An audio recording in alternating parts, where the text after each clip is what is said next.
Bismillahirrahmanirrahim. Assalamu alaikum and welcome to PTV World.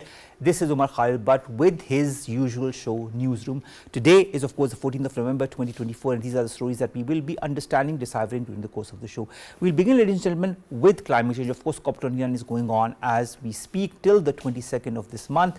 Our Pakistani delegation has had a very forceful impact through our Prime Minister's addresses to different fora, as well as Pakistan's different aggressive designs towards alleviating the situation in the world and in the developing world as well.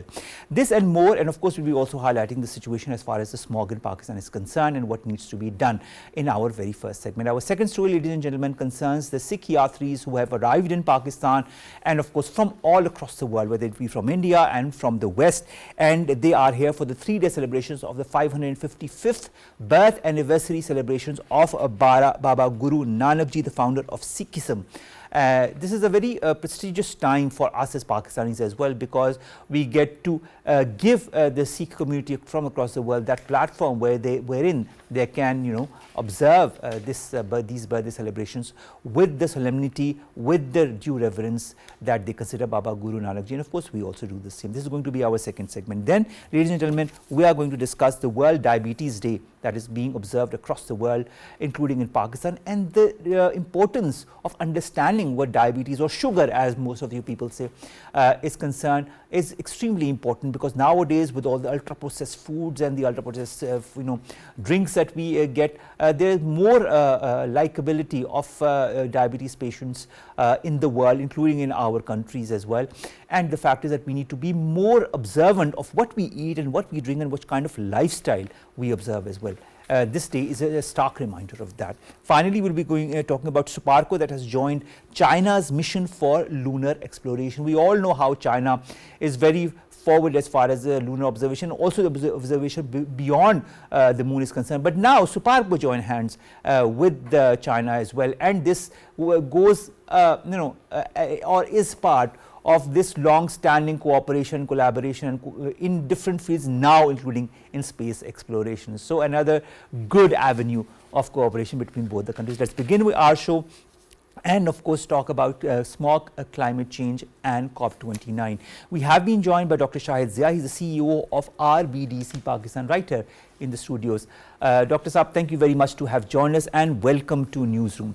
Dr. Saab, I'd like to begin, before we go to climate change and COP29, I'd like to understand the situation as far as the smog is concerned. We've seen that the smog spiked again in Punjab, in Lahore specifically. We saw it going beyond 1,200 AQI in certain parts of Lahore as well. And it's just not just Lahore, there are other cities as well, Multan, Faisalabad, and there are other regions as well, including our own city that is now slowly and steadily being grappled by smog. What needs to be done? So, that's a very good question. First of all, we need to understand the smog situation, and then talk about short-term and the long-term commitments, policies, adaptations and mitigations. Unfortunately, every year when it comes to the smog season, so we take steps that can help us reduce its seriousness, but at that time it's too late to address those issues.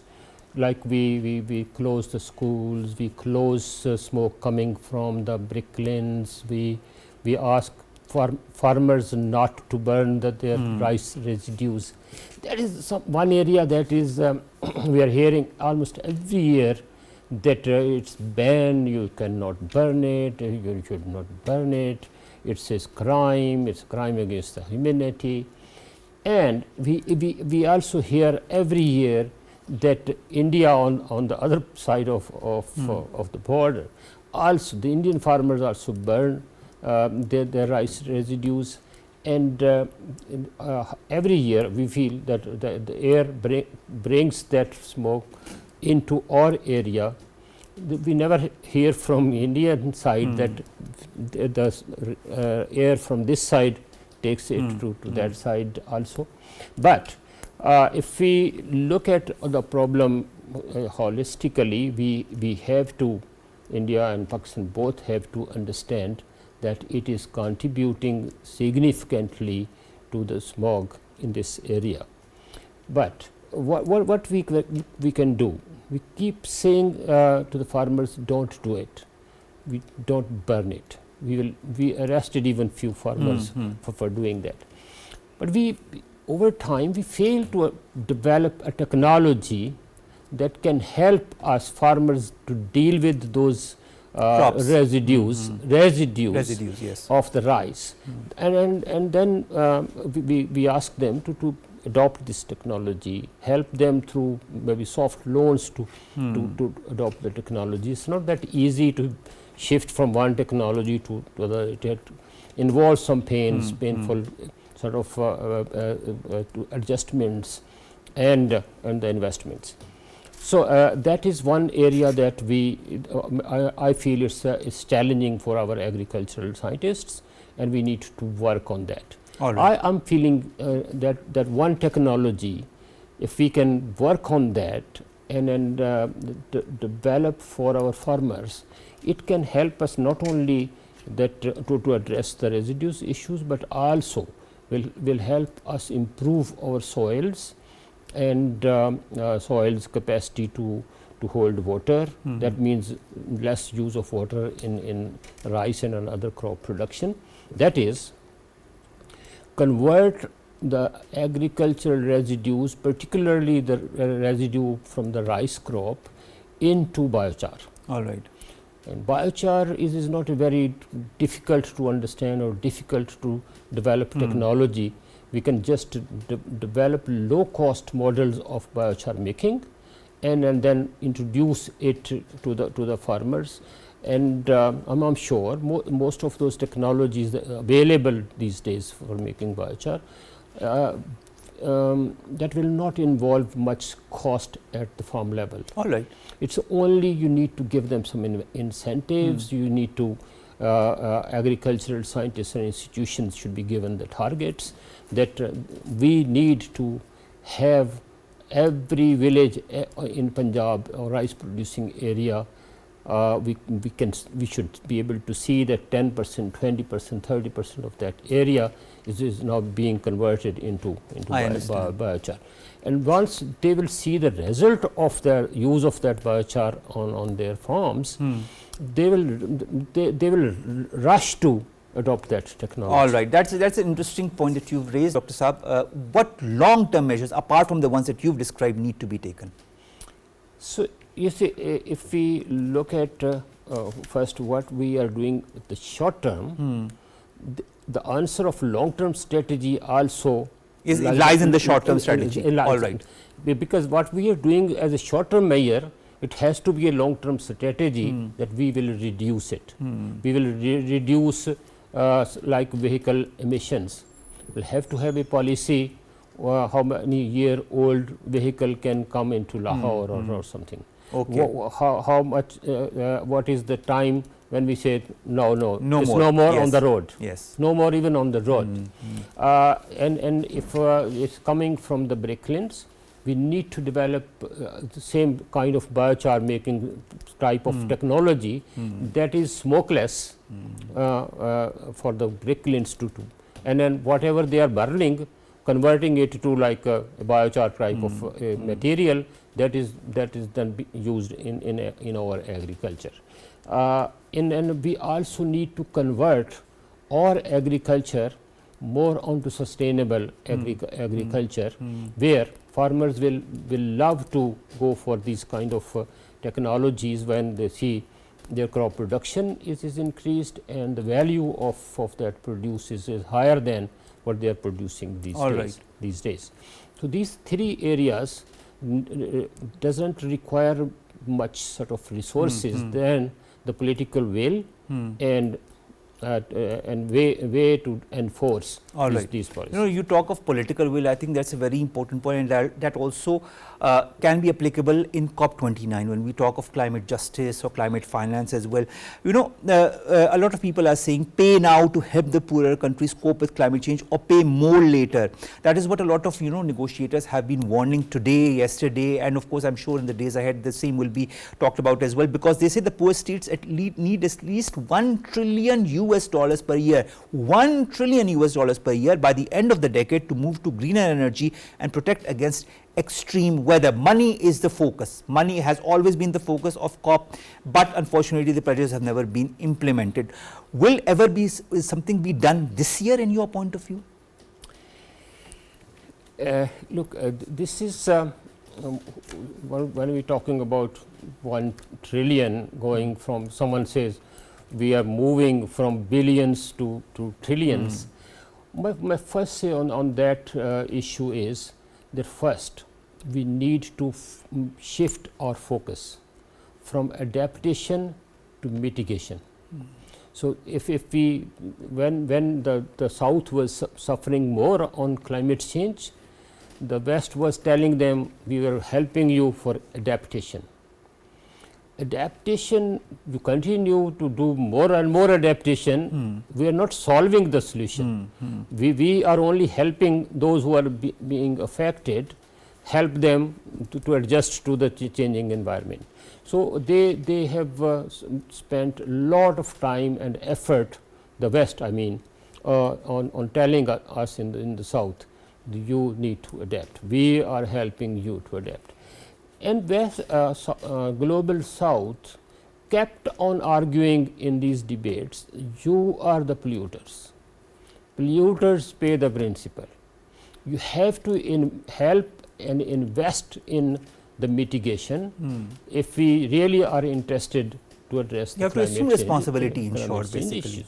And if you look at the Europe and the West, so due to industrial revolution, then agricultural revolutions, so they've been polluting like anything, and to develop their industries, to develop their agriculture, and then polluting the environment. And now when there is skills, some technologies available to the South to do that, so they are asking them, this climate change, you have to avoid it, you have to avoid that, and without helping them in investment in infrastructure and in the required technologies that can help them not only adapt and mitigate, but also grow their economic growth is needed to address the poverty over there, to address the sort of long-term institutional and infrastructural sort of issues, to deal with these smog and other issues. So now the Global South is also raising this voice that if you will not increase investment into the South, helping them to address these issues, both of us, North and South, will suffer. Will suffer. Exactly, and that is what the Global North that needs to understand. Taking us. I mean, that is what they need to understand before it's way too late. Dr. Parvez Amir joins us online. Dr. Saab, thank you very much to have joined us. Dr. Saab, you must have been hearing the discussion that I'm having with Dr. Shahid Zia as far as climate finance or climate justice is concerned. We also know about the report from the independent high-level expert group on climate finance that has come, that says that the target annual figure would need to rise to $1.3 trillion by the year 2035, or potentially more if countries drag their feet now. So the more the Global North drags its feet now, as it has been doing, the more the money in order to help for climate justice and climate finance is going to increase. The less the world achieves now, the more we will need to invest later. Does the world understand this logic? Hello. Yes, Dr. Saab, can you hear us? I can hear you with break heavy. Did you hear the question that I just asked you, sir? No, kindly put the question again. Okay, Dr. Saab, I was just talking about climate justice and climate finance, and I was talking about the report from the independent high-level expert group on climate finance that said that if the countries drag their feet now, the amount that will have to be paid per year as far as climate financing or climate justice is concerned will surpass 1.3 trillion by the year 2035. Does the world realize the importance of implementing the necessary now instead of later? I think there's no two it's about it, that's what we've been saying since 15, about 20 years back. But if you look at the scenario which you're seeing is with Mr. Trump in the driving seat, and America saying that we're just going to pull out of it, that's one of the main areas where the most of the research financing goes, where most of the money goes, and that's where most of the political will and swaying goes, the arm twisting goes. Where you can put up billions of dollars or trillions of dollars into what's going on in the Middle East.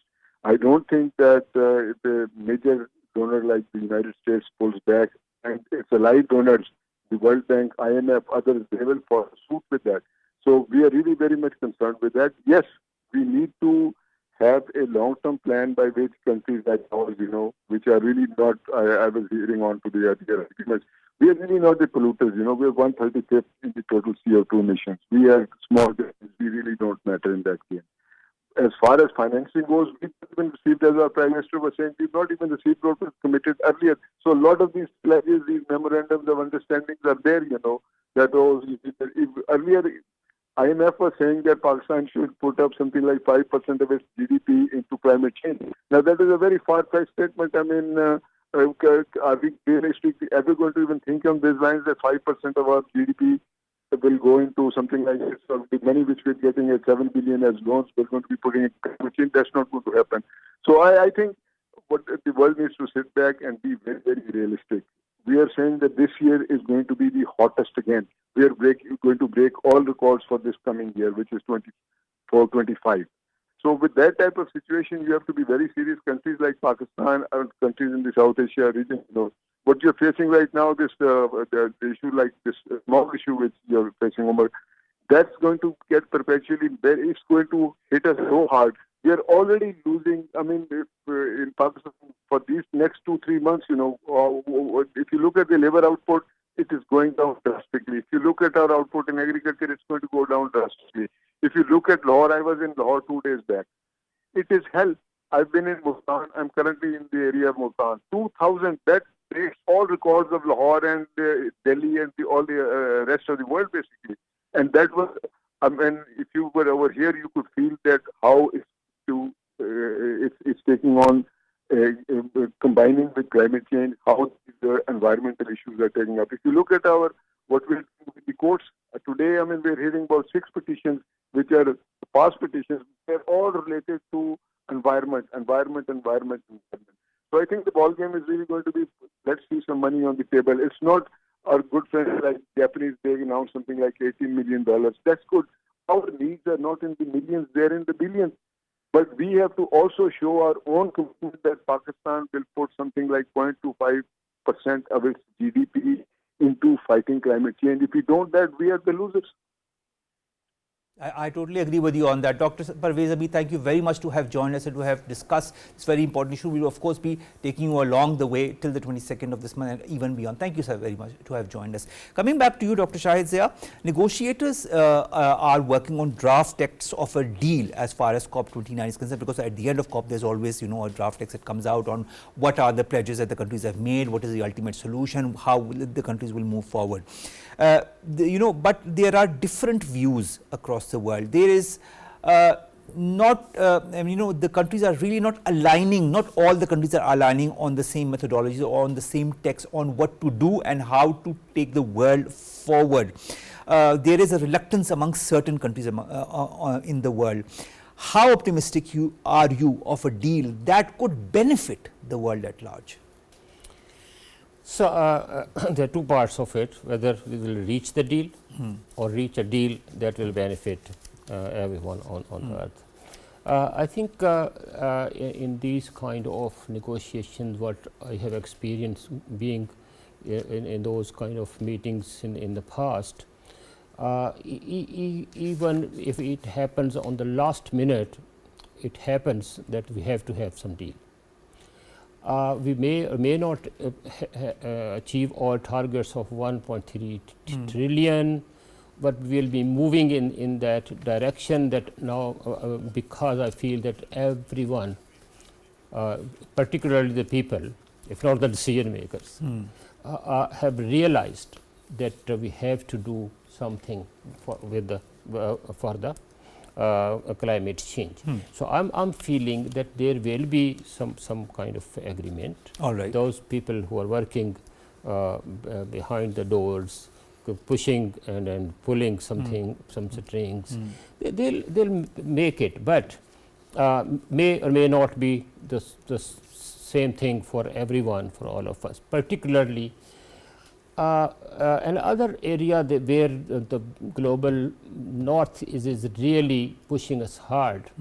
I mean, when I say us, the global south, that is that these trillions or billions, whatever it is, if it comes through the loans of World Bank, IMF and other institutions, I think that is what has been said by the Pakistani delegation as well. These should not be loans; it should be grants. Yeah, they are pushing these commitments that it will be done through the World Bank and an IMF and other these kind of institutions in terms of loans.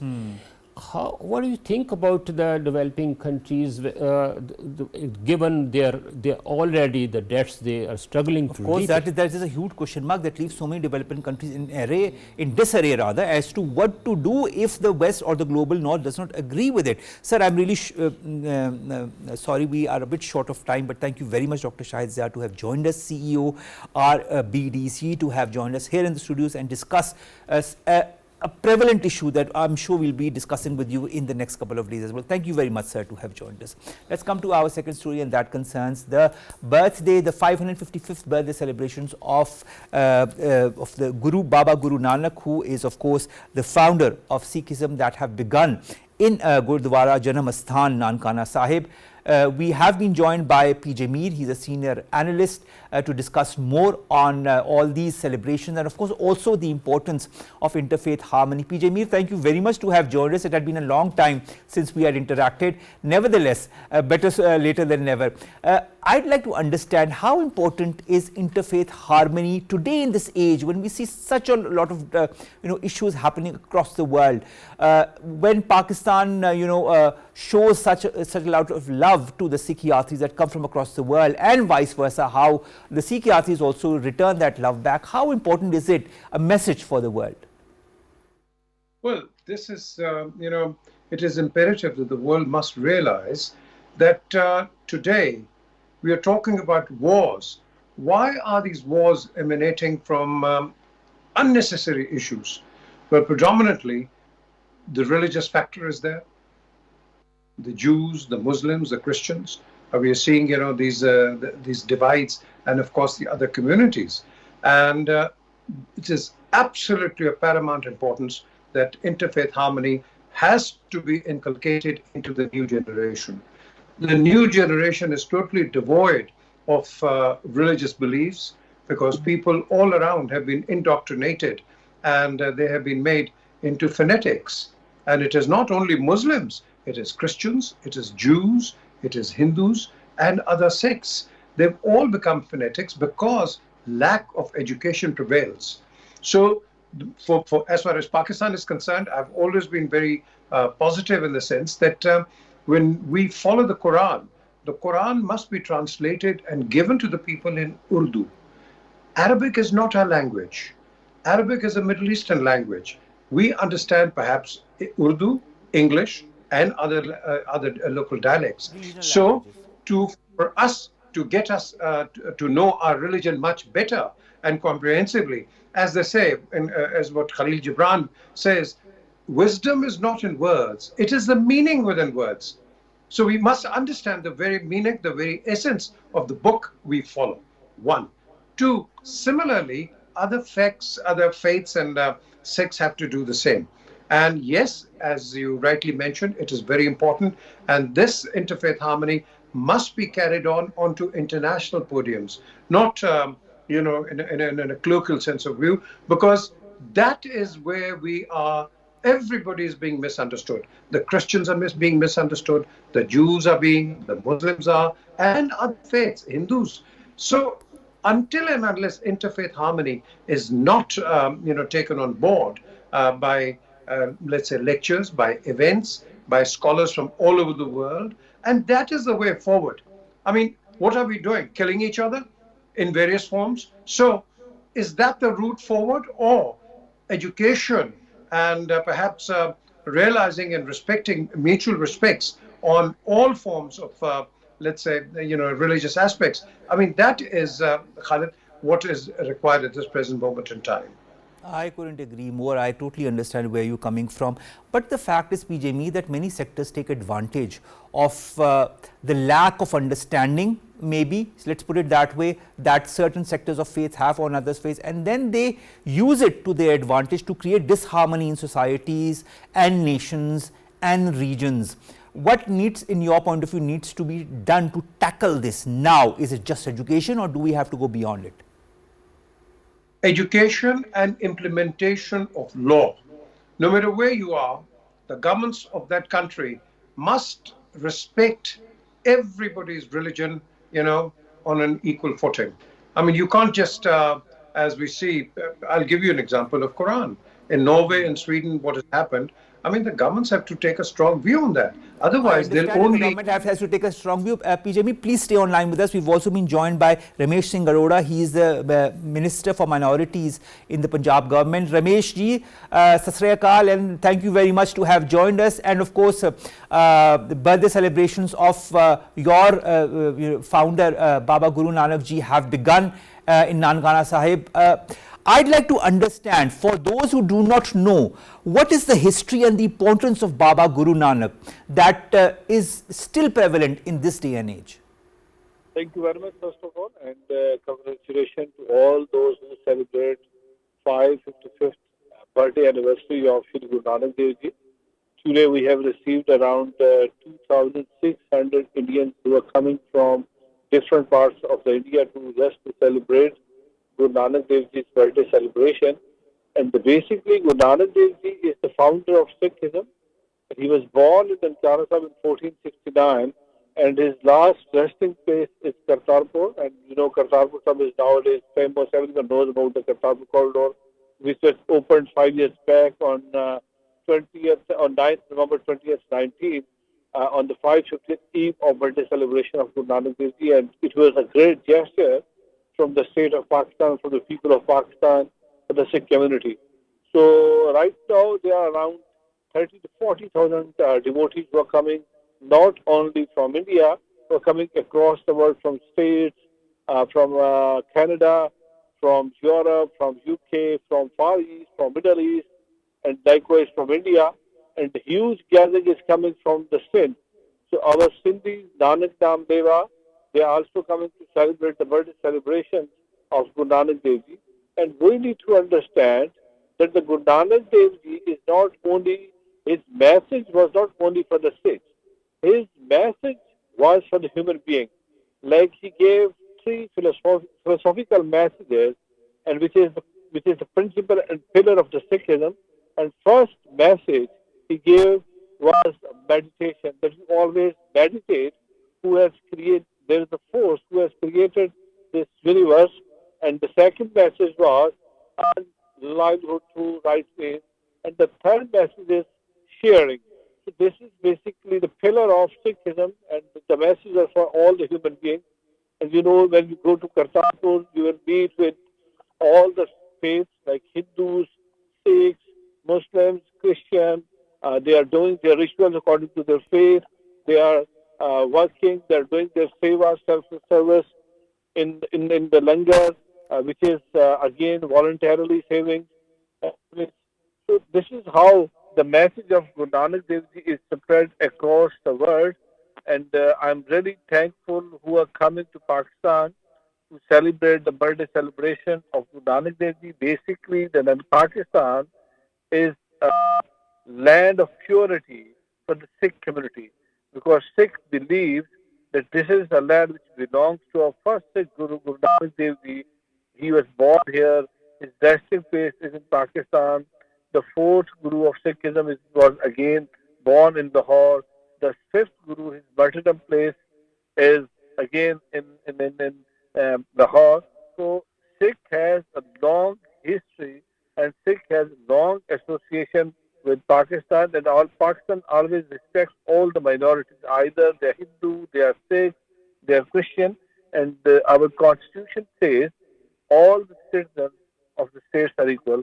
And particularly during this 555th birthday anniversary, the Punjab government and the Chief Minister of Punjab, Mariam Nawaz Sharif, has given a clear message to us that you must look after the devotees who are coming from different parts of the world to celebrate birthday celebration. This time, Punjab government is doing a tremendous job. If you go to Nankana Sahib, there's decorated. The Nankana Sahib is now it has been decorated by the Parks and Horticulture Authority. So every department of the Punjab government is committed. I had 3 to 4 meetings, coordination meeting with the Home Secretary and all the line departments, just to observe how we can give more and more better facilities to the devotees who are coming all the way from different parts of the world. So this is why the Sikh community wants to come again and again to Pakistan. All right, Ramesh Singh, Saab, I'd like to also understand Pakistan being such a hospitable state is now, of course, welcoming all these different yatris coming from all across the world, whether it be from India, from other countries, from the West as well. What kind of arrangements have been made for them and how long are they going to stay? I know the 3-day celebrations are there, but I've heard that it's going to go a bit beyond that as well. They're going to go to different areas in Punjab. Could you give us more detail on that? So it varies because majority of the diaspora has already been arrived to Pakistan, and they arrived on, some of them arrived on 5th of November, some of them arrived on 6th of November, some of them arrived through the plane, like through the airport, and majority of the devotees, they are coming via Wagah border because first they land in India, either they're coming from Canada, America, or different parts of the world, and then through Wagah border they enter to Pakistan. So they've been all the historical places, historical gurdwaras. They've been to Nankana Sahib, they've been to Panja Sahib, which is Hastamdal. They've been to Kartarpur Sahib, which is Narwal. They've been to Rodi Sahib, which is Gujranwala. They've been to Satsasura, which is again in Shekhupura. So they go there, visit there. Not only they go and do their rituals according to the Sikh faith, they also love to come to Lahore because for the Sikh community, Lahore is their love. And they want to spend more and more time in Lahore, meet with the Lahoris, eat Lahori food, go for the shopping for their families, for their relatives, for their friends. And likewise, the Indians who are coming today on 14th, they will be here till day after tomorrow, till 16th, they will be in Nankana Sahib. Then they will leave for Sandal Panja Sahib. They will stay 2 days there. And then on 18th, they will come to Narowal Kartarpur. So we have we have allocated 2 days, rather 3 days and 2 nights. They will stay in Lahore because this was a demand from the Sikh community, particularly from the India, that we want to spend more and more time in Lahore because we want to see the Lahore. So in Lahore, we have designed certain festivities for them with the support of our tourism department by Secretary of Tourism Department, Farid Tariq Saab. He will host them. He will arrange some festivities. Likewise, our Information and Culture Department, Azma Bukhari, she has designed some programs for them. Likewise, PHA, the Parks and Horticulture Authority, the DG, he also has designed certain festivities for them. So this is how my government, under the leadership of the Chief Minister of Punjab, we are committed to give more and more festivities, more and more support in kind of our culture to the Sikh community. Vis-a-vis the government of Pakistan, the Evacuee Trust Property Board, and Pakistan Sikh Gurdwara Prabandhak Committee, because I also hold the position of Pakistan Sikh Gurdwara Prabandhak Committee. We look after their stay, like their accommodation. We look after their langar, like food. We look after their security.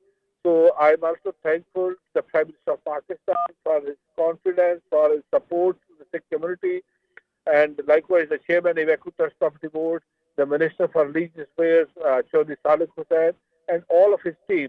They are doing their best to extend their full support and hospitality to the devotees who are coming all the way to Pakistan. And my ultimate objective is, and our, not my means the state ultimate objective is, whosoever is coming to Pakistan, certainly before they come to Pakistan, there's a propaganda against Pakistan that Pakistan is not safe for the minorities, and the minorities living in Pakistan, they are in a very depleting condition, they are in a very vulnerable condition. So once our Sikh devotees come to Pakistan, they meet with their Muslim friends and they see there's a negative perception or negative narrative built against the Pakistan. But in reality, in totality, Pakistan is a very beautiful country. Pakistan is a diverse country. People living in Pakistan, they strongly believe on coexistence. They strongly believe on peace. They strongly believe on spread of love. So that's why when they go back, they always say, long live Pakistan. And we have been very much respected and honored in Pakistan. And this is our ultimate vision and this is our ultimate mission, that once they go back, they become our ambassadors and tell the international community that Pakistan is safe for minority. And in Punjab, we also have started to work with different departments, and the Chief Minister of Punjab has established a committee, which is a steering committee on the religious tourism. So our purpose is, like, either it's Sikh tourism, either it's Hindu tourism, either it's Jain Math, either it's Buddha Math. So we must attract them, come to Pakistan, restore your buildings, go for the conservation, and we will support you, whatever support you needed. But our ultimate objective is that we want to bring more and more religious communities, different ethnicity, different minorities to come to Pakistan just to restore their heritage and for their conservation and preservation. All right. Thank you very much, Ramesh Singh Arora Saab, to have joined us. We wish you all the very best in all of these celebrations. And of course, congratulations to all of the Sikh community that is coming here or who is celebrating across the world the 555th birth anniversary of the founder of Sikhism, Baba Guru Nanak Dev Ji. Thank you very much, sir, to have joined us. That was Ramesh Singh Arora, Punjab Minorities Minister, to have joined us. PJ Mir Saab, are you still with us? Okay. PJ Mir, we were discussing certain, sections that take advantage of misunderstandings between communities and religions and then use it to create, a situation wherein regions and countries get embroiled. And Islamophobia, for example, is just one example of the many such issues that plague the world. What needs to be done in your point of view? Well, first of all, I think what the minister has said has totally vindicated Pakistan out of what India has been playing at. There are plenty of Sikhs in India, thousands, lakhs, hundreds of thousands. And here, the minister says that we have no problems, everything is fine, there is no security issues, particularly around Kartarpur and all. And there, I mean, it's out of context, but there, India says they don't want to come to Pakistan. I mean, so what kind of interfaith harmony are we talking about? Can India afford to have interfaith harmony? No, it cannot, because it's got all kinds of indigenous, people who follow their own faiths. And if we can't have it here in the subcontinent, where do you think it's going to happen? So I think when we speak about this subject, India has got to play a leading role in it, and they must, emphasize the need for respect for other religions. And I'm sorry to say, but they don't have it. But again, like I said earlier on, there was a very fine an event which took place a few years ago in Birmingham, where one of our scholars, I think it was Tyrul Qadri, who absolutely swept the stage on speaking on brotherly relations, interfaith harmony, and interacting. And I thought that was a fantastic platform. And I think we need to have more of those, particularly in Pakistan. And of course, we can encourage in having it in other places. It is the awareness, Omar, until and unless you do not make people aware of the faiths you are really following, because most of the people, they follow blindly. Well, blindly following is not the answer. It is the understanding, of your religion is the answer. And until until that is not completed, I think, as you say, people use it for nefarious and negative means, and they bring negativity to all religions, every religion, I'll say. And that is something, on this podium, which has to be international. I think we need to be encouraging more of this, and much more, and particularly I'll emphasize for the younger generation, because we cannot leave a legacy for the younger generation of war, killings, and so on forth. We can't do that. We've got to educate people to live in a very cordial and a very, very hospitable and calm atmosphere, and that is the way forward. That is indeed the way forward. Thank you very much, PJ, Mir, Senior Analyst, who have joined us, who have discussed interfaith harmony in the wake of course, the 555th birth anniversary celebrations of Baba Guru Nanak Dev Ji, who is the founder of Sikhism. Thank you very much, PJ, Mir, to have joined us. It was a pleasure talking to you. Let's come to our last two stories very quickly. The first concerns the World Diabetes Day that is being observed across the world. We know what diabetes is. It is in plain words what a lot of people understand the disease is by sugar. And of course, the theme this year is diabetes and well-being. There have been different messages that have come from across the world, and in Pakistan it has been from our Prime Minister as well as from our President. The President says that the disease can be controlled and even prevented through proactive measures, and I totally agree with that. The Prime Minister says that his program for prevention and control of diabetes mellitus will be launched at the federal level with an aim of controlling the disease in federal areas and improving capacity in all provinces. That is the need of the hour as well. Finally, Suparco, ladies and gentlemen, has joined China's mission for lunar exploration. Suparco, otherwise known as the Space and Upper Atmosphere Research Commission, has announced yesterday that it is in collaboration on a groundbreaking lunar exploration mission in partnership with China's Chang'e 8 mission, which is set to launch in the year 2028.